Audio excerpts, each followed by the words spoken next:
Oh, it's already starting. Woo! Tell me you haven't filmed a video in 6 months without telling me you haven't filmed a video in 6 months.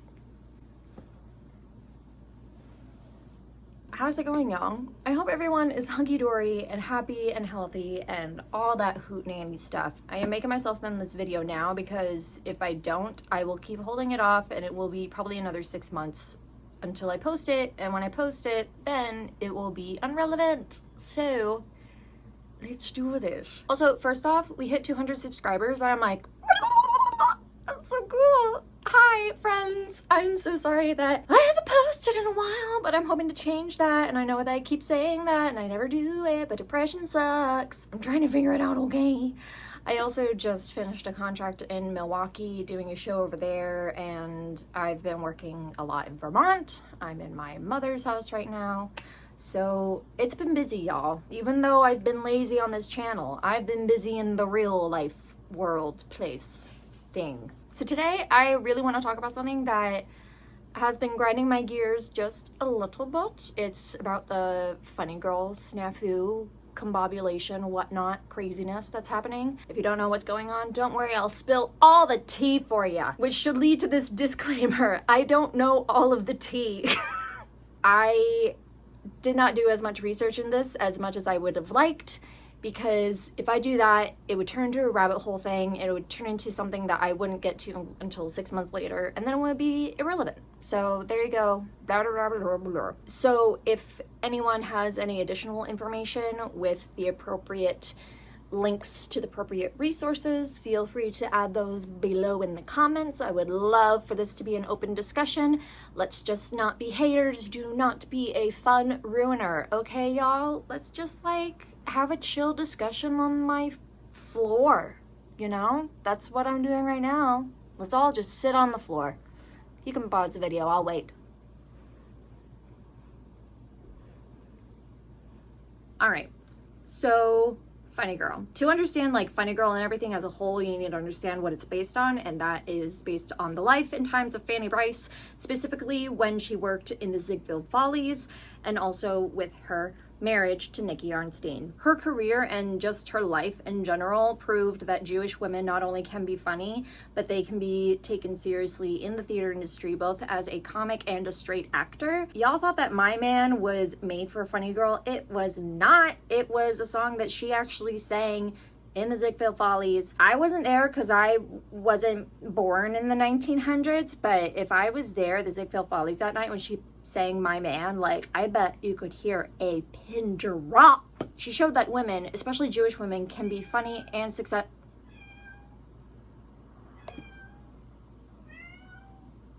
Do you want to come and say hi to your fans? Wow.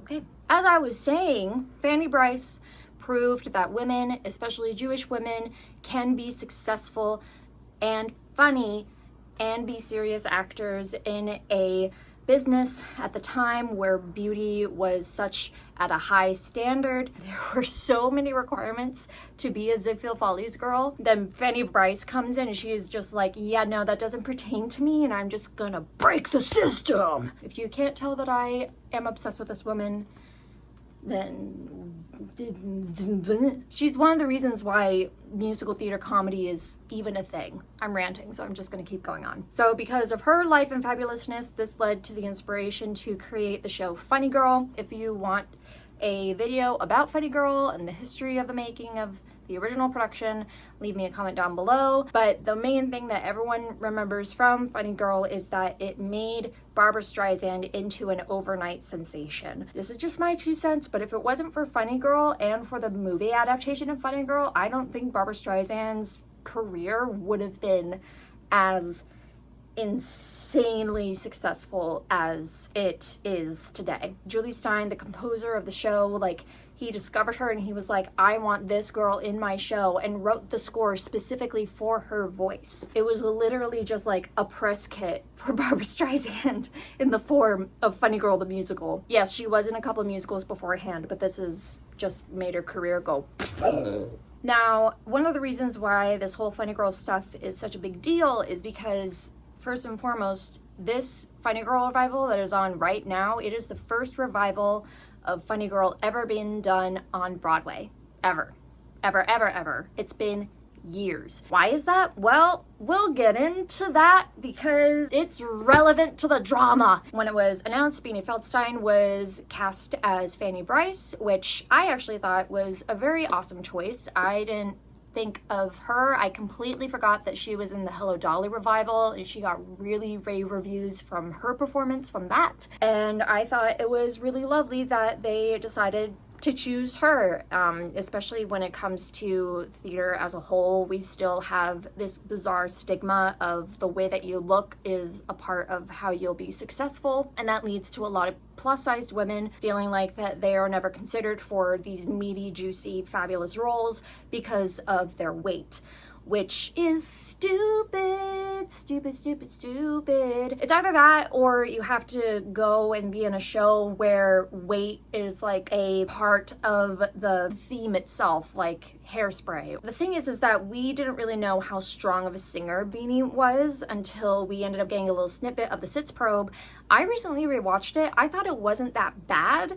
She's a good singer. The thing is, to sing that score 8 shows a week, you have to have like a freaking athletic singer to sing that score. I know that Beanie put in the work and all of that, and I'm sure that she was wonderful and fabulous. I read in the reviews that like her comedic timing was spectacular, but with that show specifically, if you don't have the voice for it, you're basically screwed. And I feel like it was very unfair to put Beanie in that situation where she kind of, in a way, was kind of set up to be destroyed. I feel like no matter who would have gotten cast, Beanie or anyone else, I feel like that they would have gotten a lot of backlash regardless, just because Funny Girl is so close to practically the identity of Barbra Streisand. I mean, the first thing you think of is her when you think of Funny Girl as a whole. And that's probably one of the reasons why they didn't do a revival for years, because they didn't want to like have it be compared to the original. Now, it recently came out that Beanie was actually going to leave her contract 6 months early instead of staying for the whole year, but then they ended up cutting her contract even shorter with a random Instagram cryptic message that Beanie posted saying that her last performance is going to be on July 31st. And very soon after that, they announced that Lea Michele is going to take over for Beanie, and that wasn't really much of a surprise to a lot of people because her name was popping up a little bit recently, but also her name immediately popped up when the original casting announcement came out of Beanie. Long story short, people are not happy about it. Personally, I think that if Lea Michele was going to do this Funny Girl thing, they should have done it right after Glee because of that whole storyline BS stuff from Glee.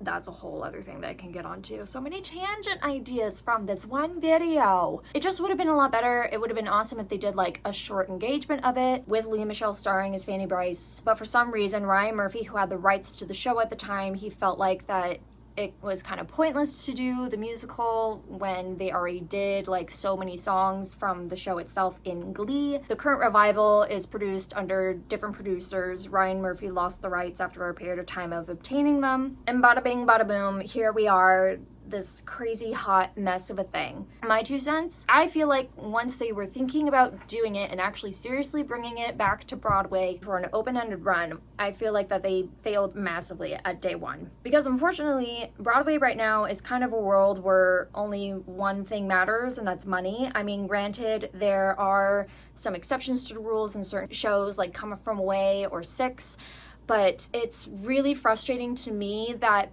there are producers out there who think that the only way that they're going to be able to sell tickets is if they have names in the show. I really loved how Broadway as a whole was like known for creating these new works and not having to depend on someone's previous credits or social media followers and whatnot. Have that be so dependent on the success of a show.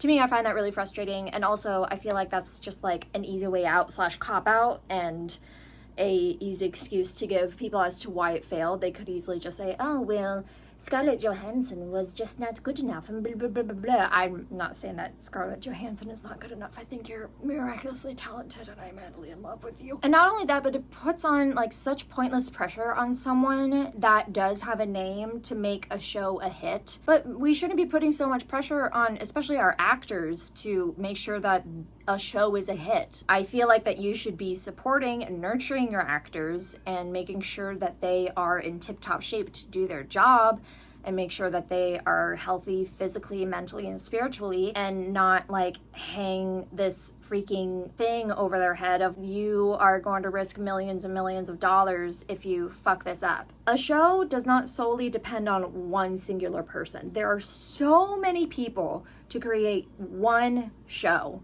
that, again, I feel like this is just like a cop-out / excuse for producers to give if people are like, oh, your show sucked. Why was that? They just get to point the finger at the start. I think that's really unfair and really uncool, and we should stop doing that, please. Thanks. I also felt like that the backlash that Beanie got as a whole was just like uncalled for in general. I feel like that she was bizarrely set up to fail and be not embarrassed, but she went through a lot mentally through this show. Like, there are a lot of articles and interviews and whatnot, specifically when it came to her weight. She was finally in a place where she loved her body, and it took her years to get there. But then once she was in this show, she was losing weight because of the amount of dancing and work that she was doing. And of course, since this is freaking theater and apparently weight and image is such like still such an important thing, she got so much backlash for being big, which I think is just so stupid. And also, it's like the oldest remark in the book, y'all. It's 2020. Come on. Who cares if someone is big or fat or plus size or what the fuck ever? People are idiots out there. Like, literally, people are so bored that they just want to say the stupidest shit, whether it's commenting someone on how they look or their race or their religion or their spirituality. And I think that it's all a cop-out, and it's just absolutely ridiculous. Absolutely ridiculous. I felt like that they could have done a lot of other things to avoid, getting not so great reviews for this revival, because Beanie wasn't the best. You could have easily said, you know what, I don't want to cast her because I don't want to risk having someone who's not a strong singer and therefore get backlash and bad press. You could have given her more time to prep. You could have given her like an extra 6 months. I don't know. And also, I can't confirm this. Someone please confirm this. I think she was doing 8 shows a week. Doing that show 8 shows a week is a lot. Lea Michele is only doing 6, and our understudy is going to do the other 2. They should have given Beanie only 6 shows out of the 8. So with all that said, I have a few ideas of what they could have done. Of course, this is not going to solve any issues of what we have right now with the current situation. I just want to give my 2 cents of what I think should have happened. And honestly, the first thing first, I feel like that they should have given it to an unknown. Barbra Streisand was basically an unknown at the time when she got the part, so why not do it with another one? And also, I think that they should have done like a reality TV show thing to find their next greatest star, right? Because here's the thing. I was thinking about this because I feel like immediately when I say, oh, let's do a reality TV show to look for the next leading lady of Funny Girl, people are going to be like, well, they did that for Legally Blonde and Grease, and that didn't really work out. But the thing is, social media wasn't as big back in that day. Like, could you imagine what it would be like if we did that and if it was on PBS, ABC or something? Like, the amount of views and just like the social media, like spreading out all that information, it would have been such a cool experience for everyone. And I think that that would have made it a really fun thing. And also, if you're worried about it not selling them, make it a small 14-week engagement. I feel like that would have been an amazing opportunity. And I think that they could have taken advantage of that airtime to also reintroduce Fanny Brice to a generation who probably don't know who the fluff this person is unless they have watched the PBS Broadway American Musical Theater hosted by Julie Andrews back in 2003. I think that would have been really cool. I also think that Julie Benko, I'm sorry if I'm saying her last name incorrectly. I feel like that maybe she should have been the replacement instead of Lea Michele. She got amazing exposure going on for Beanie once she got tested positive for COVID.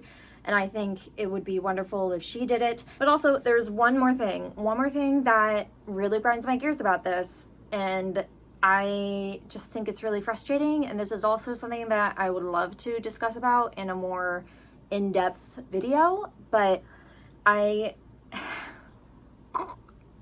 you're gonna do Funny Girl, please cast a Jewish woman. Her life and her essence is so deeply rooted in Jewish culture that I feel like that it's just wrong to have anyone else to play that part except a Jewish woman. That's just my opinion. Yes, Lea Michele's father is Jewish, but she was raised Catholic. I couldn't find anything about her connecting to her Jewish faith or whatnot. If anyone has any information about that, please leave it in the comments below. If they are valid and true resources, that would be awesome. But I just feel like there are so many other actresses who are so talented and who are of the Jewish race, the Jewish faith, who would freaking kill this role just as well as Lea Michele could.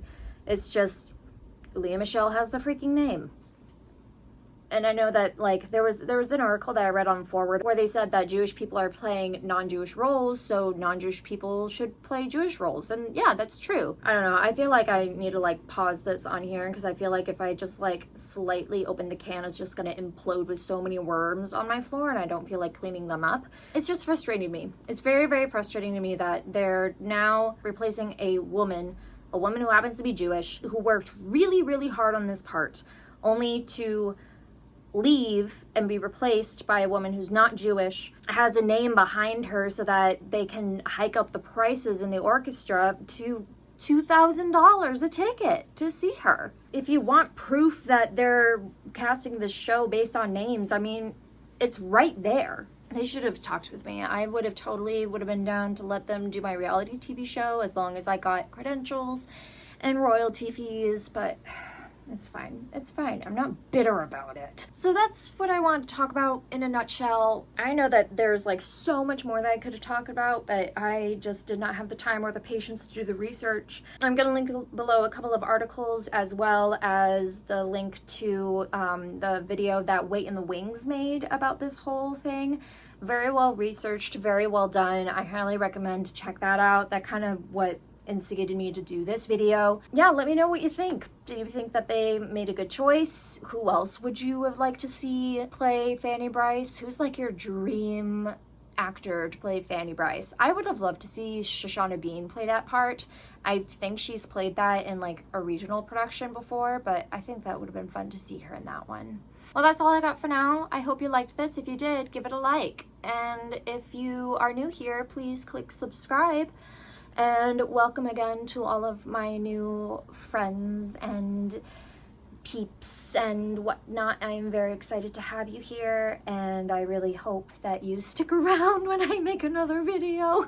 Leave me a comment below to let me know what your thoughts are, if there's anything else that you want me to talk about. I'm gonna go now and eat a giant bag of nerds. So with that, may you be happy, healthy, safe and at ease, and free from harm. And I will see you soon.